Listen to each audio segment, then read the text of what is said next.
इयत्ता 10वी गणित भाग 1 प्रकरण पहिले दोन चलातील रेषीय समीकरणे linear equations in two variables. आज आपण 1.4 या उदाहरण संग्रहातील काही एक सामायिक समीकरणे सोडवणार आहोत।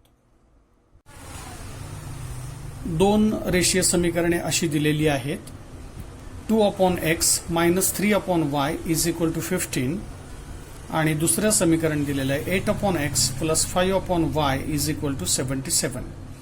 ही दोन्हीही रेषीय समीकरणे नाहीत हे आपण मागच्या उदाहरण संग्रहामध्ये पाहिलेलं आहे, कारण या दोन्ही समीकरणामध्ये चल जी आहेत ती छेदामध्ये आहेत आणि या दोन्ही चलांची कोटी ही एक नाही, म्हणून ही दोन्ही समीकरणे रेषीय समीकरणे नाहीत।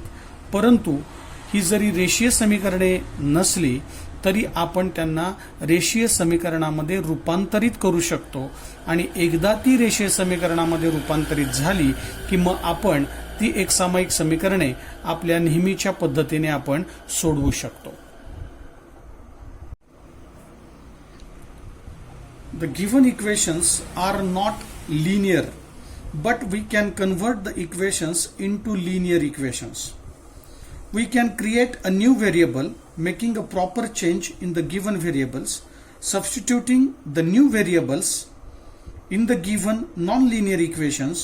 We can convert them in linear equations. So let us start to solve these simultaneous equations.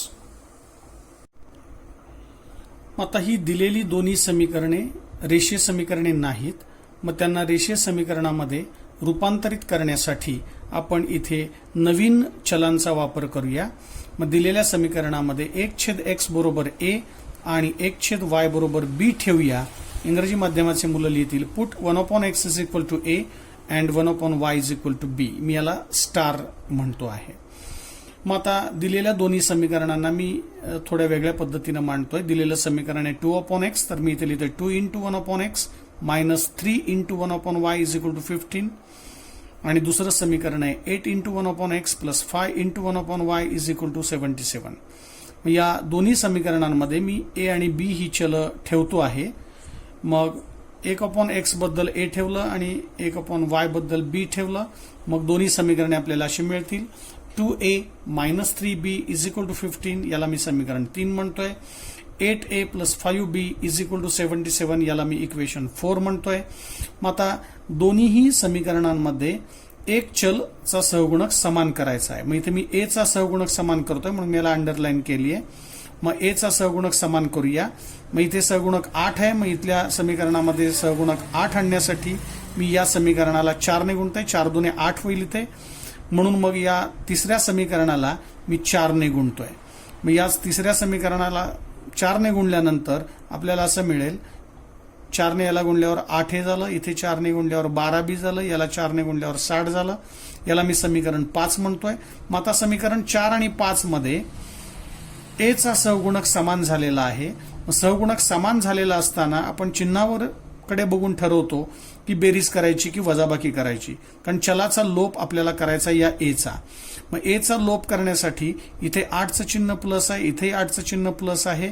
मग समीकरणामध्ये चलाचा लोप करताना जर सहगुणक समान असेल तर त्यांची चिन्ह जर सेम असतील तर आपण वजाबाकी करतो। वजाबाकी केल्यामुळे त्या चलाचा लोप होईल।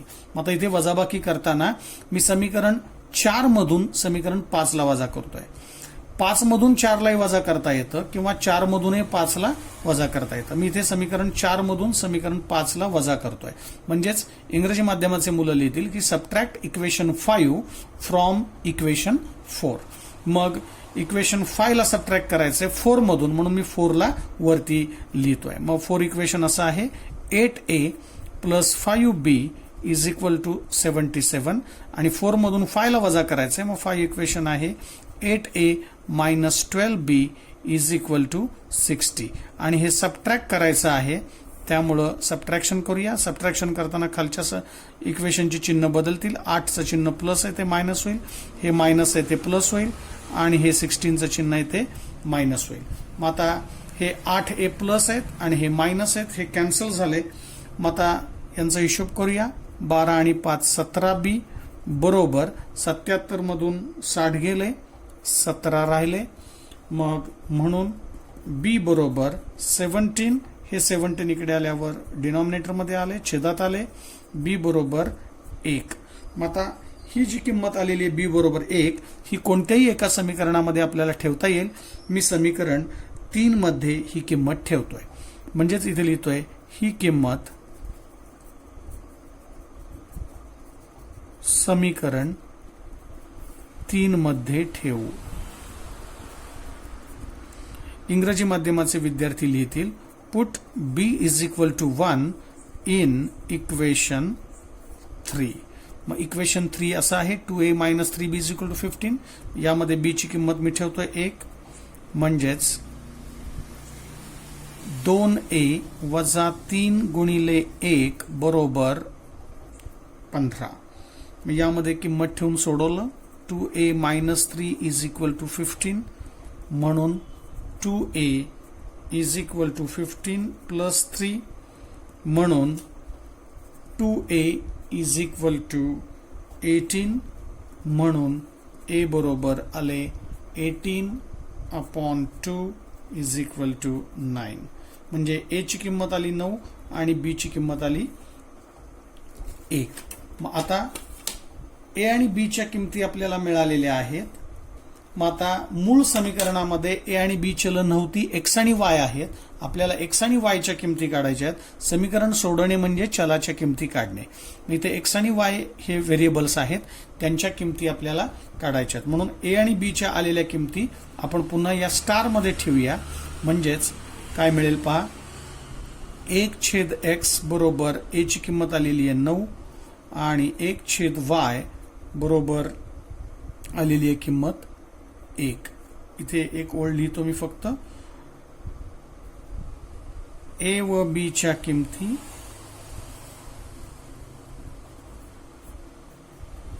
स्टार मध्ये ठेवू.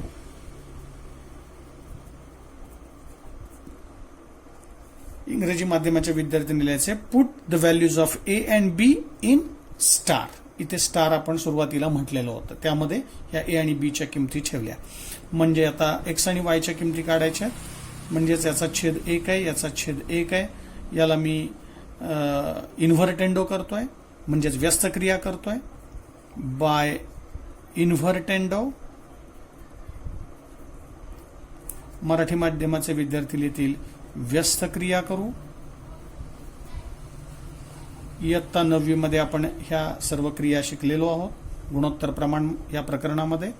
म्हणजेच व्यस्त क्रिया केली म्हणजे अंश आणि छेद यांची अदलाबदल केली तर x बरोबर येईल 1/9 आणि इथे पण व्यस्त क्रिया झाली y बरोबर 1. म्हणून उत्तर आलं 1/9,1 ही दिलेल्या एक सामायिक समीकरणांची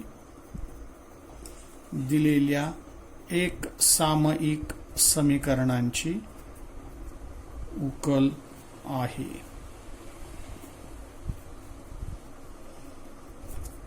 इंग्रजी माध्यमाचे विद्यार्थी असं लिहितील 1/9,1 is the solution of given simultaneous equations. इथे आपलं गणित संपलं. तेव्हा ही उदाहरणे सोडवताना जेव्हा रेषीय समीकरणे नसतात तेव्हा त्याला रेषीय समीकरणामध्ये रूपांतरित करण्यासाठी नवीन चलांचा गणितामध्ये वापर करायचा आहे. त्यांना रेषीय समीकरणामध्ये रूपांतरित करायचं आहे आणि मग आपल्या नेहमीच्या पद्धतीने आपण ही दोन्ही एकसामायिक समीकरणे सोडवू शकतो. एकसामायिक समीकरण सोडवण्याच्या ज्या 4 पद्धती आहेत, क्रेमर्सची पद्धत आहे, चलाचा लोप करण्यासाठी सहगुणक समान करून सोडवू शकतो किंवा आलेख पद्धतीने आपण हे सोडवू शकतो. तेव्हा हीच उदाहरणं इतर पद्धतीने सुद्धा तुम्हाला सोडवता येऊ शकतात. The given simultaneous equations are not linear equations, but we can convert them into linear equations. आता या उदाहरणामध्ये सुद्धा दिलेली दोन्हीही एकसामायिक समीकरणे ही रेषीय समीकरणे नाहीत, कारण चलं जी आहेत ती छेदामध्ये आलेली आहेत, त्यांची कोटी एक नाही, म्हणून दिलेली समीकरणे ही रेषीय समीकरणे नाहीत. परंतु आपण नवीन चलांचा उपयोग करून आपण दिलेली समीकरणे ही रेषीय समीकरणामध्ये रूपांतरित करणार आहोत आणि नंतर आपण त्यांना नेहमीच्या पद्धतीने सोडवणार आहोत. म्हणून दिलेली समीकरणे मी पुन्हा एकदा खाली इथे मांडतोय. 10/x + y plus 2/x - y is equal to 4, याला मी म्हणतोय समीकरण 1. दुसरं समीकरण आहे 15/x + y minus 5/x - y is equal to -2, याला मी म्हणतोय समीकरण 2. आता दिलेली दोन्ही समीकरणे ही रेषीय स्वरूपामध्ये नाहीत, म्हणजे these are not linear equations, but we can convert it into linear form. मग यासाठी मी ते नवीन चलाचा उपयोग करतोय. 1/x + y बरोबर मी a ठेवतोय आणि 1/x - y बरोबर b ठेवू. इंग्रजी माध्यमाचे विद्यार्थी लिहितील put 1/x + y is equal to a and 1/x - y is equal to b. मग या पद्धतीने आपण दोन्ही समीकरणामध्ये चल ठेवूया. त्यासाठी आपण दिलेलं समीकरण असं मी मांडतोय. 10 × 1/x + y plus 2 in bracket 1/x - y is equal to 4. Second equation is 15 × 1/x + y plus sorry इथे मायनस आहे, -5 in bracket 1/x - y is equal to -2. आता दिलेल्या इक्वेशन्स मध्ये हे आपण दोन नवीन चलांचा वापर करूया. ही ठेवूया. 1/x + y च्या जागेवर a ठेवायचं आहे, 1/x - y च्या जागी b ठेवूया. म्हणजे दिलेली समीकरण अशी तयार होतील.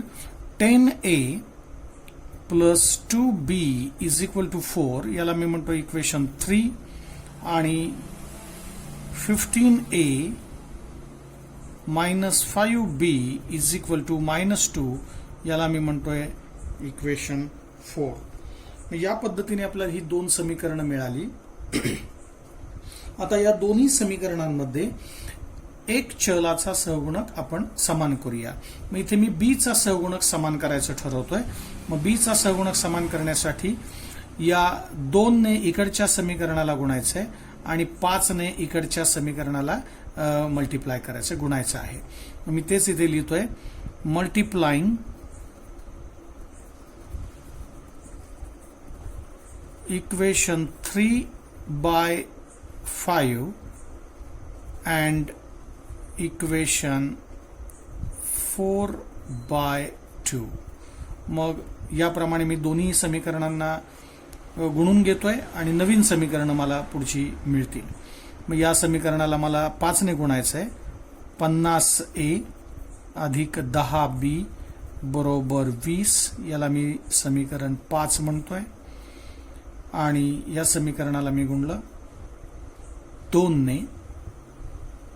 30a वजा 10b बरोबर वजा 4, याला मी म्हणतोय समीकरण 6. मग आता इथे समीकरणामध्ये b चा सहगुणक समान झालेला आहे.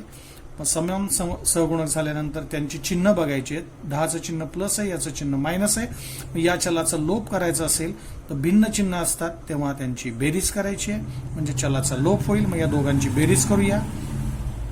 म्हणजेच मी इथे लिहितोय समीकरण 5 अधिक समीकरण 4 करू. हेच इंग्रजी माध्यमाचे विद्यार्थी असं लिहितील. Equation 5 plus equation 6. इक्वेशन 6 लिहायचं आहे ते. 5 आणि इक्वेशन 6 ची ऍडिशन करूया. मग आता ती ऍडिशन अशी होईल.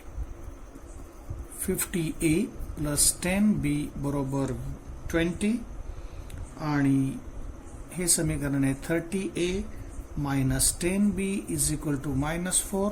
या दोघांची ऍडिशन केली. हे 10b आणि -10b कॅन्सल झाले. मग यांचा हिशोब झाला 80A इज इक्वल टू 16 म्हणून A is equal to 16 upon 80.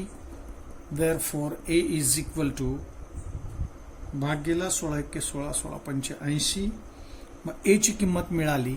ही किंमत समीकरण कोणत्याही एका समीकरणामध्ये ठेवता येईल. मी समीकरण 3 मध्ये ठेवतोय म्हणून इथे लिहितोय ही किंमत समीकरण 3 मध्ये ठेवू. इंग्रजी माध्यमाचे विद्यार्थी लिहितील put A is equal to 1/5 in equation 3. मग आता इक्वेशन 3 इथे आहे, यामध्ये मी ती किंमत ठेवतोय म्हणजे समीकरण असं मिळेल मला 10 into 1/5 plus 2b is equal to 4. Me A ची किंमत 1/5 इथे ठेवली म्हणून समीकरण सोडवूयात आता. मग समीकरण असं मिळेल 5 ने इथे भाग गेला 2 अधिक 2b बरोबर 4 म्हणून 2b बरोबर 4 वजा 2 म्हणून 2b बरोबर 2 म्हणून b बरोबर 2 हे 2 इकडे आल्यावर छेदात आले म्हणून b बरोबर 1. या पद्धतीने A आणि B या दोन्ही किमती आपल्याला मिळाल्या.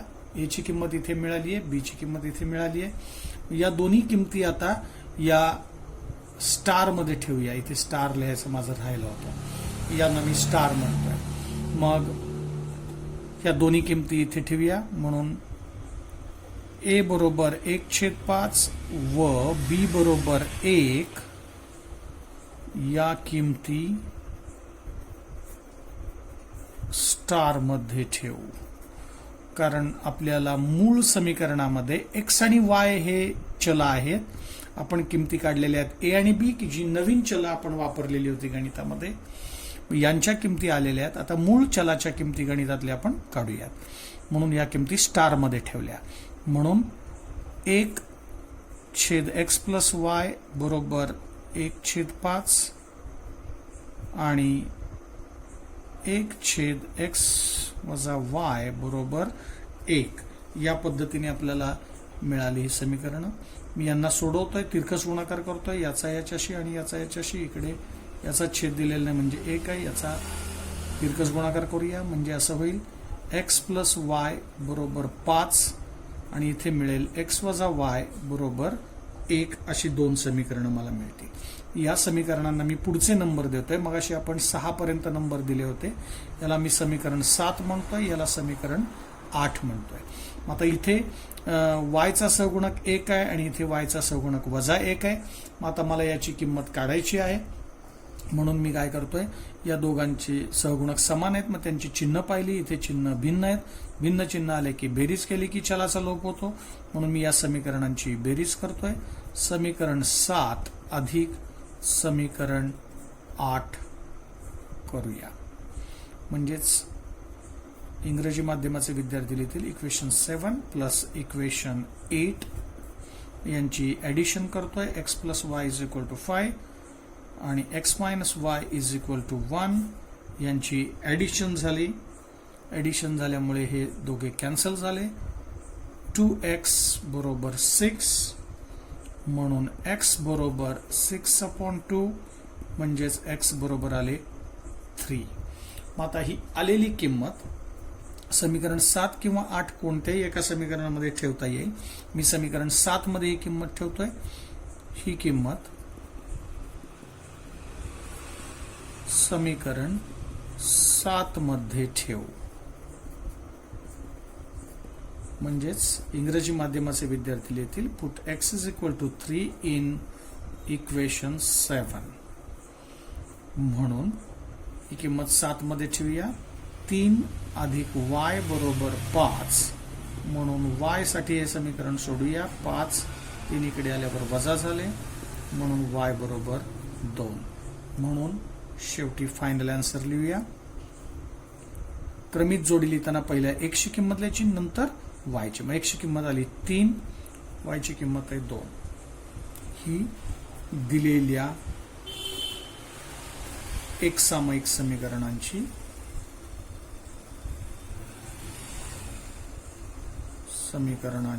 उकल आहे. इंग्रजी माध्यमाचे विद्यार्थी हेच उत्तर लिहिताना असं लिहितील, 3,2 is the solution of given simultaneous equations. इथे आपलं उदाहरण पूर्ण झालेलं आहे. अजून एक आपण अशाच प्रकारचं उदाहरण सोडूया की ज्यामध्ये दिलेली समीकरणे ही रेषीय समीकरणे नाही आहेत, परंतु आपण त्यांना रेषीय समीकरणामध्ये रूपांतरित करून आपण ती सोडवू शकतो, चलाच्या किमती काढू शकतो. मग आता दिलेलं समीकरण आहे 27/x-2 plus 31/y+3 is equal to 85 आणि सेकंड इक्वेशन आहे 31/x-2 प्लस 27/y+3 इज इक्वल टू 89. मी या दोन्ही इक्वेशन्सना नंबर्स दिले 1 आणि 2. मग आता दोन्ही समीकरण मी अशी मांडतोय 27 into 1/x-2 plus 31/1/y+3 is equal to 85 आणि दुसरं इक्वेशन आहे आपलं 31 into 1/x-2 plus 27 into 1/1 plus 1/y+3 is equal to 89. ही दोन्ही इक्वेशन्स आहेत. यामध्ये आपण नवीन चलाचा वापर करूया. 1/x-2 साठी आपण a ठेवला आणि 1/y+3 साठी आपण b ठेवला. इंग्रजी माध्यमाचे विद्यार्थी देतील put 1/x-2 is equal to a and 1/y+3 is equal to b. याला आपण स्टार म्हणणार आहोत. आता हे रूपांतर करून घेऊया, म्हणजेच दिलेली समीकरण अशी तयार होतील. 27 1/x-2 साठी a ठेवलाय प्लस 31 1/y+3 साठी b ठेवलेला आहे आपण इज इक्वल टू 85 असं समीकरण मिळेल. याला मी समीकरण 3 म्हणतोय आणि हे समीकरण तयार होईल 31a प्लस 27 याच्या जागी b ठेवला इज इक्वल टू 89. हे झालं समीकरण 4. आता समीकरण 3 आणि 4चं निरीक्षण करूया. याचा एक कोएफिशियंट आपल्याला सेम करायचा आहे, इक्वल करायचा आहे, सहगुणक समान करून चलाचा लोप करायचा आहे. मग आता या ठिकाणी निरीक्षण केलं असता आपल्याला लक्षात येत आहे की इथे जो एचा जो सहगुणक आहे 27 तो इकडे बीचा आहे, इथे जो बीचा सहगुणक आहे तो इकडे एचा आहे. जेव्हा अशी सहगुणकांची आदलाबदल झालेली असते त्यावेळेला आपण एकदा बेरीज आणि एकदा वजाबाकी करून चलाचा लोप करू शकतो. हे आपण मागील उदाहरणांमध्ये शिकलेलो आहे, मागच्या उदाहरण संग्रहामध्ये. मग इथे मी या समीकरणांची एकदा बेरीज आणि एकदा वजाबाकी करतोय. मग मी समीकरण 3 अधिक समीकरण 4 करतो आहे. मग समीकरण 3 आणि 4 यांची बेरीज करायची आहे. इंग्रजी माध्यमाचे विद्यार्थी लिहितील इक्वेशन 3 प्लस इक्वेशन 4. मग यांची ॲडिशन करूया. पहिलं इक्वेशन 3 लिहितोय मी, नंतर इक्वेशन 4 लिहितोय. या दोघांची ॲडिशन केली. आता या दोघांची ॲडिशन काय होईल पहा. या दोघांची सम झाली 58a plus 58b is equal to 174. आता इथे प्रत्येकाला 58 ने भाग जातोय, 58 ने भागू. इंग्रजी माध्यमाचे विद्यार्थी लिहितील dividing by 58. Each term is divided by 58. Therefore, a plus b is equal to 58 ने 174 ला भागलं 3 आले. याला मी म्हणतोय समीकरण 5. आता एकदा बेरीज केली तशी आता एकदा वजाबाकी करूया. समीकरण 4 मधून 3 ला वजा केलं तरी चालणार आहे किंवा 3 मधून 4 ला. मी ते समीकरण 4 मधून 3 ला वजा करतोय. समीकरण 4 वजा समीकरण 3 करतोय. इंग्रजी माध्यमाचे विद्यार्थी लिहितील इक्वेशन 4 मायनस इक्वेशन 3. इक्वेशन 4 लिहितोय 31a plus 27b is equal to 89 minus equation 3 आहे 27a plus 31b is equal to 85. मग यांची सबट्रॅक्शन करूया. सबट्रॅक्शन करताना खालच्या इक्वेशनचे चिन्ह बदलून घ्यायचे आहेत. हे प्लस आहे ते मायनस झालं, हे प्लसचं मायनस झालं, 85 पण प्लस आहे ते मायनस झालं. यांची सबट्रॅक्शन झाली. सबट्रॅक्शन अशी होईल 31 मधून 27 गेले 4a, इथे पण भिन्न चिन्ह आहेत, वजाबाकी झाली. 31 मधून 27 गेले 4b, पण चिन्ह मोठ्याचं, इथे पण 4. इथे प्रत्येकाला 4 ने भाग जातोय म्हणून 4 ने भागू. इंग्रजी माध्यमाचे विद्यार्थी लिहितील डिवायडिंग बाय 4. मग प्रत्येक टर्मला 4 ने डिवाइड केलं, याला 4 ने भागलं a, इथे 4 ने भागलं b, ते 4 ने भागलं 1. याला मी म्हणतोय समीकरण 6 मला मिळालं. आता 5 आणि 6 या दोघांना एकत्र घेऊन आपण सोडवणार आहोत. इथे दोघांच्या सहगुणकांकडे बघूया. इथला सहगुणक b चा +1 आहे आणि इथला सहगुणक b चा -1 आहे. मग सहगुणक समान आहेत, मग चिन्ह भिन्न आहेत. चिन्ह भिन्न आहेत म्हणजे आपल्याला फक्त त्यांची बेरीज केली की b चा लोप होईल, म्हणून मी इथे या दोघांची बेरीज करतोय. म्हणून समीकरण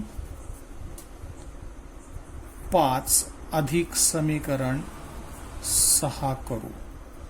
म्हणजेच इंग्रजी माध्यमाचे विद्यार्थी लिहितील इक्वेशन 5 प्लस इक्वेशन 6. मग या दोघांची ऍडिशन करतोय. a plus b is equal to 3 plus 6वं इक्वेशन आहे a minus b is equal to 1. मग या दोघांची ऍडिशन करूया. प्लस बी आणि मायनस बी कॅन्सल झाले.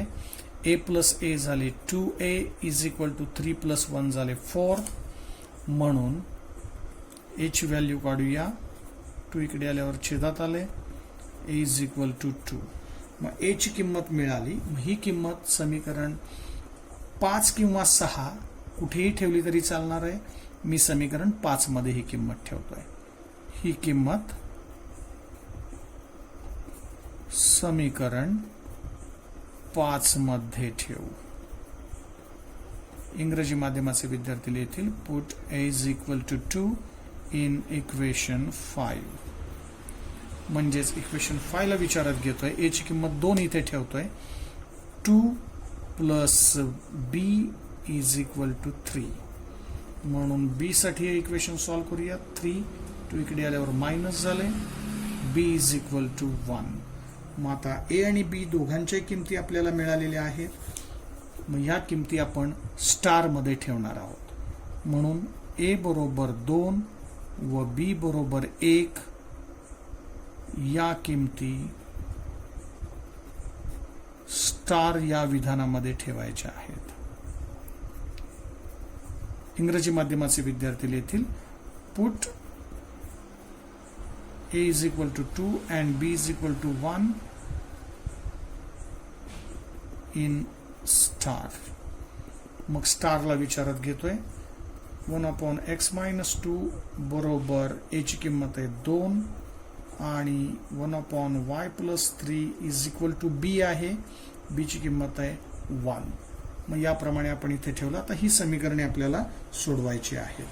मग आता इथे याचा छेद दिलेला नाही 1 आहे, याचाही छेद दिलेला नाही म्हणजे 1 आहे. यांचा आणि यांचा असा तिरकस गुणाकार केला. इथे या दोघांचा तिरकस गुणाकार झाला म्हणजे समीकरण असं मिळेल 2 in bracket x-2 is equal to 1 into 1.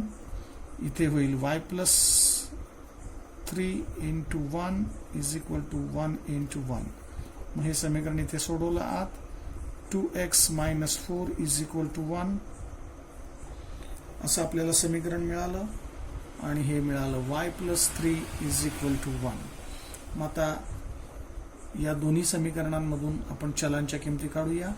2x बरोबर 1 + 4 म्हणून 2x = 5 म्हणून x = 5/2.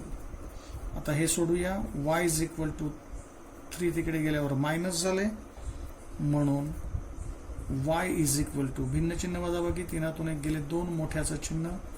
इथे या दोघांच्या किमती मिळाल्या x आणि y च्या. मग x ची किंमत मिळाली 5/2, y ची किंमत मिळाली -2. मग हेच आपलं दिलेल्या समीकरणाचं सोल्युशन आहे. म्हणून आपण उत्तर लिहूया. पहिलं x ची किंमत लिहायची आहे 5/2, -2 ही दिलेल्या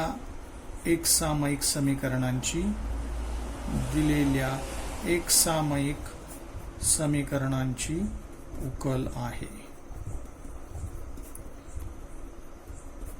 इंग्रजी माध्यमाचे विद्यार्थी हेच उत्तर असं लिहितील. 5/2, -2